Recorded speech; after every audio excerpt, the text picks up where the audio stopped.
دلوقتي لما حد يقول لحضرتك القطاع العقاري في مصر مش شغال كويس، نحاول بس نرد عليه بشكل علمي وفي نفس الوقت باثباتات. انا لما الاقي دلوقتي صفقه زي صفقه راس الحكمه ب 150 مليار دولار ممكن تكستند ل 180 مليار دولار، والاقي كمان صفقه راس الروم اللي من قطري ديار دلوقتي صندوق قطري يعني دلوقتي داخله في 30 مليار دولار. وفي نفس الوقت بلاقي دلوقتي شركه سمو السعوديه بتحاول تستحوذ على شركه ميدار اللي هي المستقبل سيتي ومنطقه مدى ب 3.5 مليار. الدول لما بتفكر تستثمر في دول تانية بتكون عامله الماركت سيرفي محترم جدا وعارفه هتكسب ازاي وعارفه القوه الشرائيه بتاعت الدوله دي عامله ازاي، وفي نفس الوقت هترجع فلوسها اللي هي دفعتها في وقت قد ايه. نفس الحكايه اللي بيحصل مع المطورين الكبار في مصر زي لافيستا وبالم هيلز وحسن علام واعمار وصادق وطلعت مصطفى، طبعا مع حفظ الالقاب طبعا.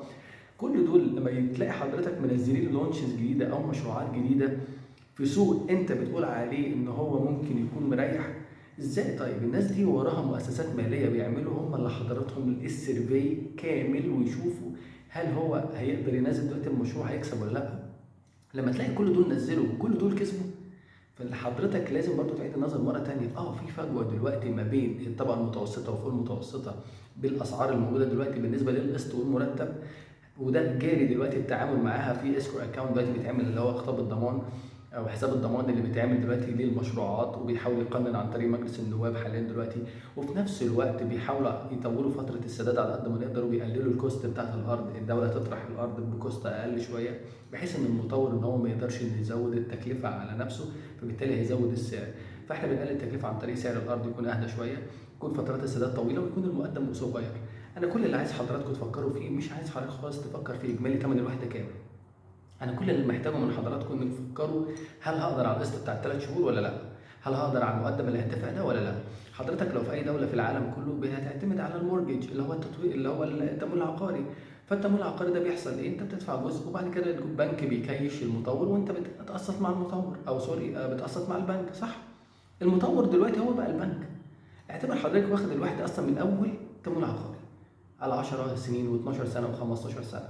انا لما الاقي النهارده زي لافيستا منزله على 10 سنين وبالم هيلز على 12 سنه ومدينه مصر على 15 سنه وتطوير مصر على 15 سنه، ما هو ده تمويل عقاري. ما نفكرش ابدا بقى في بقى بالاجمالي كام. هل انا بالنسبه للدخل اللي هيجي لي هيوفي القسط كل 3 شهور ولا لا؟ هل المقدم اللي هم طالبينه ده متاح معايا ولا لا؟ انا النهارده بالم هيلز نازله ب 1.5% مقدم، يعني اولموست زيرو، يعني كانك بتتعاقد باول كوارتر اول قسط 3 شهور. فبالتالي في حاجات كتير قوي بيتم التعامل معاها الفتره دي، ويا ريت ما نتكلمش على القطاع العقاري بشكل سلبي لان هو بيغطي اكتر من 50 حرفه وصناعه.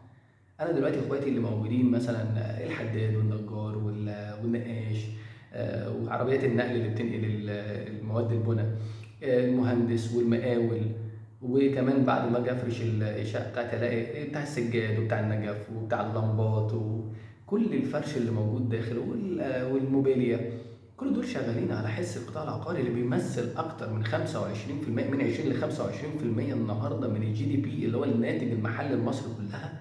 في 20 ل 25% من الرقم ده جاي من القطاع العقاري ومرتبط جدا بالقطاع السياحي، فما ينفعش نتكلم عنه بشكل سلبي بحيث ان ده كده كده هيمسنا كلنا.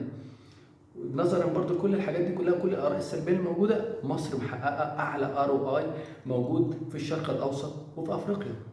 يعني ار او اي اللي هو العائد على الاستثمار، يعني انا دلوقتي لو معايا وحده باجرها بتجيب لي كام في الميه من المبلغ الاجمالي بتاع الوحده او المبلغ اللي انا دافعه. دي نسبه كده ما احنا ممكن نظبطها مع بعض يعني.